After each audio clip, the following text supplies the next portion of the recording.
तो hello and नमस्कार बच्चों, welcome to the study with humanity channel. तो आप लोगों ने जैसे मैं सबको होप करता हूँ आप सबने देख लिया होगा अपना अपना टाइम टेबल। और ये जो है स्टडी विथ ह्यूमैनिटी हमारा नया चैनल है जिसके ऊपर ये सेकंड वीडियो रहने वाली है। तो जो फर्स्ट वीडियो आई थी वो क्लास 11th को स्पेसिफिक वीडियो थी जिसके अंदर क्लास 11th का मैंने पॉल साइंस का चैप्टर 1 कंप्लीट करवाया, चैप्टर 1 का फर्स्ट पार्ट जो है इंट्रोडक्शन कंप्लीट करवाया था। और अब जो है मैंने 3-4 दिन वीडियो नहीं डाला और बहुत सारा डिस्कशन के बाद ये डिसाइड किया है कि आप लोग जानते हैं ये स्पेसिफिक सोशल साइंस का चैनल है। तो इसके लिए मैंने ये डिसाइड किया कि क्लास 9th, क्लास 10th और क्लास 11th तीनों का कंबाइंड एक साल का सेशन लेने वाले, इसके अंदर पूरा का पूरा सोशल साइंस का सिलेबस कवर कराया जाएगा। जो मेरा प्रीवियस चैनल था उसके ऊपर सारे सब्जेक्ट्स कवर कराते थे, लेकिन ये चैनल स्पेसिफिक सोशल साइंस के लिए होने वाला है।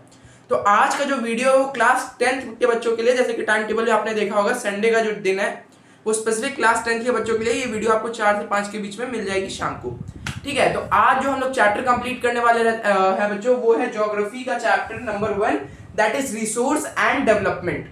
अब मैं आपको पहले ये बता दूं कि मैंने खुद क्लास 10th का बोर्ड एग्जाम दे चुका है और I had scored very good marks in class 10th। सो मैं जो बोलूंगा अगर आप उसको फॉलो करते हैं तो you can score very good marks, I could say 95+। क्योंकि जो मैंने फॉलो किया वो आप लोगों के लिए भी रिलेटेबल है, क्योंकि मैंने बहुत पहले बोर्ड्स नहीं दिया, मैंने जस्ट अभी बोर्ड्स दिया है। तो मैं जो जो बोल रहा हूँ, जो जो टॉपिक मैं एनसीईआरटी में बोल रहा हूँ उसी को फॉलो करो और ज़्यादा जगह चितराने की जरूरत नहीं है कि यहाँ ये भी ले लिया, वो भी ले लिया, ये भी ले लिया, ऐसे भी ले लिया, वैसे कर दिया, कुछ नहीं। जितना मैं अभी बोलूँ सिर्फ उतना करो। और अगर आपने अपना बुक भी नहीं खोला अभी तक ना, तो आपको टेंशन लेने की जरूरत नहीं है, क्योंकि अब मैं जो वीडियोस बना रहा हूँ वो बिल्कुल class 10th board specific video रहने वाली है। तो आप लोगों को कहीं जाने की जरूरत नहीं है, चुपचाप इस चैनल पे ट्यून्ड होके रहो। मैं I am not saying to subscribe और डू एनीथिंग, बट चैनल पे ट्यून्ड होके रहो ताकि आपको सोशल साइंस के अंदर 95+ लाने से कोई नहीं रोक सकता। और मैं क्लास के साथ साथ टिप्स देते रहूंगा कि कैसे क्या स्कोर करना है। तो चलो मूव करते हैं अपने आगे वीडियो के ऊपर कि जो हमारा चैप्टर है रिसोर्स एंड डेवलपमेंट। अगर मैं आपकी क्लास 10th की एनसीईआरटी को दिखाऊं तो I could tell you the index. अब कंटेंट लिस्ट पे आप आ जाओ तो क्लास 10th का जो कंटेंट लिस्ट है वो बहुत स्पेसिफिक बनाया गया है, कुछ ज़्यादा हार्ड इसके अंदर दिया नहीं हुआ है। अगर मैं दिखाऊँ तो resource and development, then the second chapter is forest and wildlife resources, जो कि बहुत छोटा सा चैप्टर है, बहुत एंगेजिंग चैप्टर है जो आपको पढ़ने में इंटरेस्ट आएगा। थर्ड इज वाटर रिसोर्सेज, जो आपके आसपास की चीज़ें हैं उन्हीं को रिलेट करके ज्योग्राफी में क्लास 10th की ज्योग्राफी में दिया गया है। Now the fourth chapter is about agriculture, fifth chapter is about minerals and energy resources, sixth is about manufacturing industries and seventh is about lifelines of national economy। आपको पढ़ने सिर्फ इनमें से 6 ही हैं, 7वां चैप्टर आपके प्रैक्टिकल का होगा। तो यानी आपका एक चैप्टर तो ऐसे ही कम कर दिया मैंने सिलेबस में से। अब आपको 6 चैप्टर पढ़ने हैं और मैंने ज्योग्राफी पहले इसलिए स्टार्ट किया क्योंकि ज्योग्राफी जो है आपको एक इंटरेस्ट बिल्ड करेगा आगे जाके, क्योंकि अगर मैं हिस्ट्री से स्टार्ट करता तो आपको नींद आने लगती, इसलिए मैंने ज्योग्राफी से स्टार्ट किया। और मैंने सम ऑफ द इंट्रोडक्शन ज्योग्राफी का लिखा हुआ है बोर्ड के ऊपर पहले चैप्टर का। तो अगर हम लोग चैप्टर का नाम देखें तो रिसोर्सेज एंड डेवलपमेंट, एक चैप्टर आपका इकोनॉमिक्स की बुक में भी डेवलपमेंट नाम का है, जो कि इससे बहुत हद तक इस डेवलपमेंट से मिलता है। डेवलपमेंट का सेंस हर जगह एक ही होता है, आप मेरे को भैया बोल सकते हो, उसमें कोई मतलब नहीं है, ठीक है ना। डेवलपमेंट का सेंस एक ही होता है हर जगह। आपकी लाइफ में आपका जो एम है वो आपके लिए डेवलपमेंट है, मेरी लाइफ में मेरा जो एम है वो मेरे लिए डेवलपमेंट है। वैसे ही फॉर एग्जांपल अगर ए की लाइफ में उसके लिए कोई उसका एम है तो वो उसके लिए डेवलपमेंट है, और बी की लाइफ में कोई उसका एम है तो उसके लिए डेवलपमेंट है। फॉर एन एग्जांपल ए को मान लेते हैं हम लोग कि एक किसान है और बी को मान लेते हैं कोई बहुत लेविश लाइफ जी रहा है जैसे अंबानी अडानी जैसा, ठीक है। तो अगर ए एक एग्रीकल्चर किसान है जो कि डेली वेजेस वर्कर है, तो अगर उसका हम लोग एम करें, उसका डेवलपमेंट का बात करें तो उसके लिए एम जो है कि मेरे पास खुद का एक लैंड हो। तो अगर आगे चल के उसके पास खुद का उसका लैंड होता है तो वो उसके लिए डेवलपमेंट है। वेराज बी जो है वो अंबानी है, ठीक है, तो उसका जो एम है कि मेरी और ज्यादा फैक्ट्रीज हो, मेरी और ग्रोथ हो, मेरा आईपीओ जो है वो और ज्यादा आगे जाके बढ़े, तो वो उसके लिए डेवलपमेंट है। That what I have written here, that development means contributing towards overall development और अपलिफ्टमेंट ऑफ अ सोसाइटी। इसको अंग्रेजी याद करने की उतनी जरूरत नहीं है, लेकिन अगर आपको थोड़ा बहुत सेंटेंस फ्रेमिंग आता होगा तो आप मेरी इस बात का मतलब समझोगे। हम लोग यहाँ पर किसी इंडिविजुअल डेवलपमेंट की बात नहीं कर रहे जो कि इकोनॉमिक्स है, हम लोग यहाँ पर ओवरऑल डेवलपमेंट की बात करें, यानी पूरी कंट्री का डेवलपमेंट। और पूरी कंट्री का डेवलपमेंट, यानी वो गरीब हो, मिडिल क्लास हो, अपर मिडिल क्लास हो, रिच हो, वो सबके डेवलपमेंट की बात होती है, ठीक है। तो अगर सबका डेवलपमेंट करना है तो हमें ओवरऑल कंट्री का डेवलपमेंट करना पड़ेगा। और कंट्री के डेवलपमेंट का मतलब होता है कि एक छोटा सा भी तिनका अगर कंट्री को आगे बढ़ाने में लगाया गया तो वो कंट्री का डेवलपमेंट है।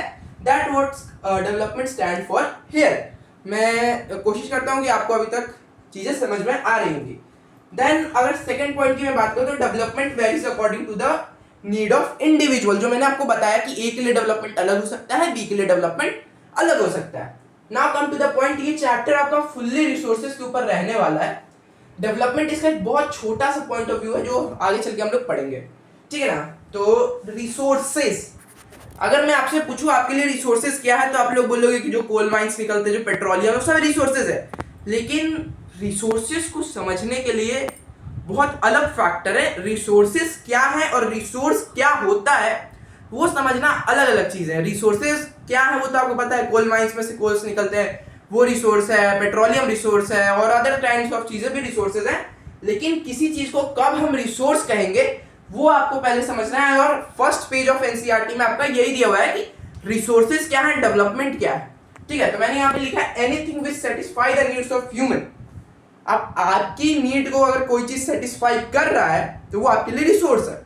फॉर एग्जाम्पल, अगर आप खाना खा रहे हो तो आपकी नीड सेटिस्फाई हो रही है, आप कपड़े पहन रहे हो आपके लिए आपकी नीड सेटिस्फाई हो रही है, आप घूमने जा रहे हो आपकी नीड सेटिस्फाई हो, वो आपके लिए रिसोर्स है, ठीक है ना। Condition to become a resource. अब ये वाला पॉइंट बहुत इंपॉर्टेंट है कि किसी चीज की रिसोर्स बनने के लिए क्या कंडीशन है, कैसे वो रिसोर्स बन सकता है। तो उसके लिए सबसे पहले वो चीज टेक्नोलॉजिकली एक्सेसिबल होनी चाहिए। यानी टेक्नोलॉजिकली एक्सेसिबल का मतलब ये वीडियो आपके लिए एक्सेसिबल है, वो टेक्नोलॉजी के थ्रू है तो वो आपके लिए रिसोर्स है। ऐसी ही कोई और चीज जो टेक्नोलॉजी के थ्रू एक्सेसिबल है हर किसी को, उसको हम लोग एक फैक्टर मानेंगे कि वो रिसोर्स हो सकता है। Now see the second factor, that is economically feasible. अब ये टेक्नोलॉजिकली एक्सेसिबल आपके लिए हो सकता है किसी और के लिए टेक्नोलॉजिकली एक्सेसिबल ना हो।